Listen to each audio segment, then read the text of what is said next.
Toyota has been the leader in hybrid technology for decades now. This is the 2021 Highlander Hybrid. It's only got a 4-cylinder engine, and yet it's a 3-row SUV. What's going on with this vehicle? Can it do the job? Let's find out today on Family Wheels.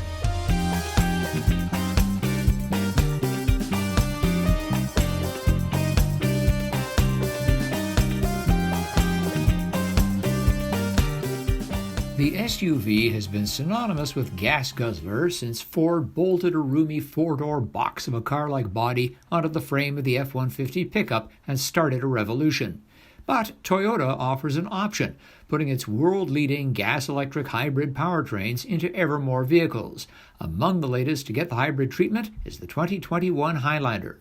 Toyota claims it has the fuel economy of a 2019 Yaris, its teensy subcompact sedan.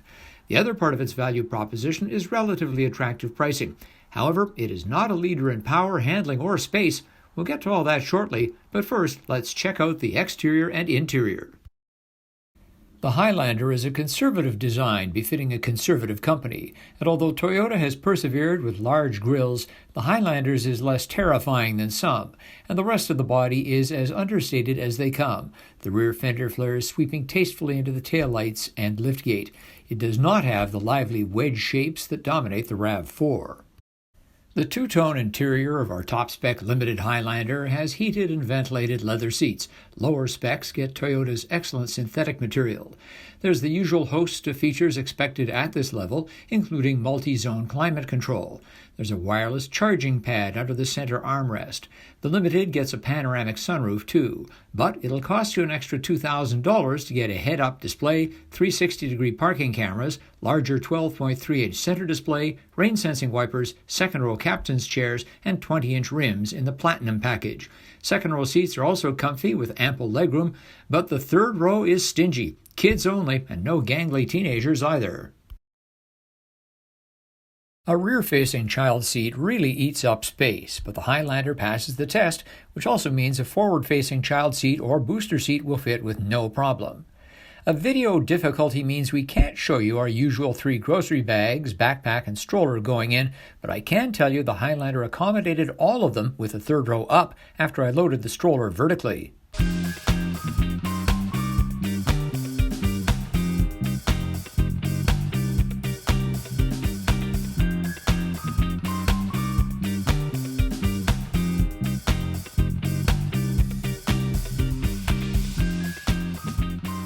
The Highlander Hybrid has a 2.5-liter 4-cylinder engine assisted by a 1.9 kilowatt-hour nickel-metal hydride battery driving 2 electric motors.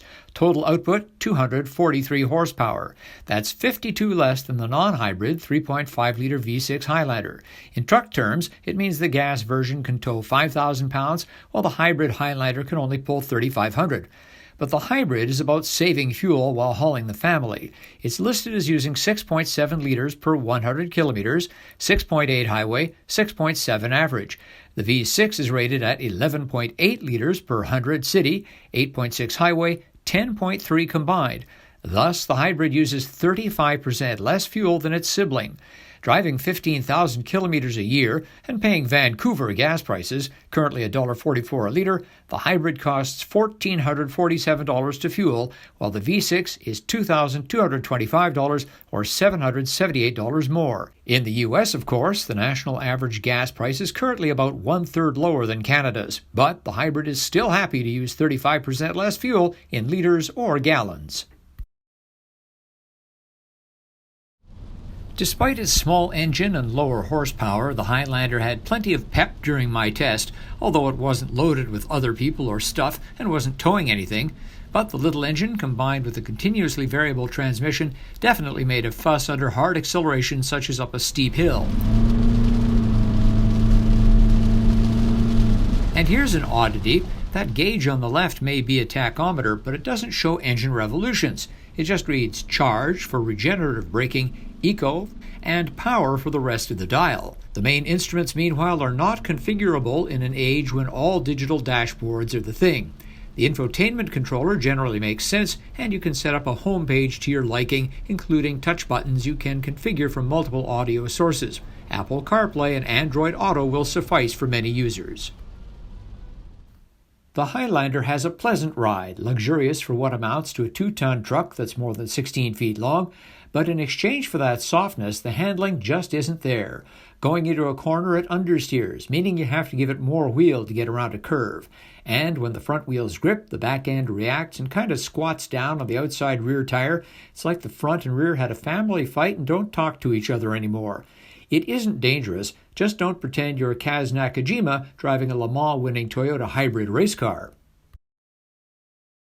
The Highlander Hybrid competes well on price. Our tester lists for $54,150 plus government fees, freight, and PDI. But the base LE model is $7,900 less, while the XLE version is $5,400 less. For comparison, the base 2022 Acura MDX costs about $2,500 more than this top-spec Highlander, although the Acura is the better vehicle. A similarly equipped Ford Explorer Hybrid is about $2,700 more than this SUV.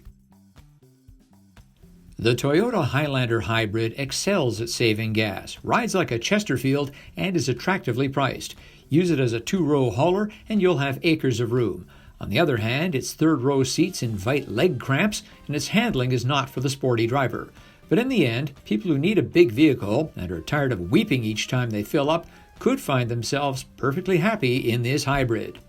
Thanks for watching, and thanks for subscribing. I'll see you next time on Family Wheels.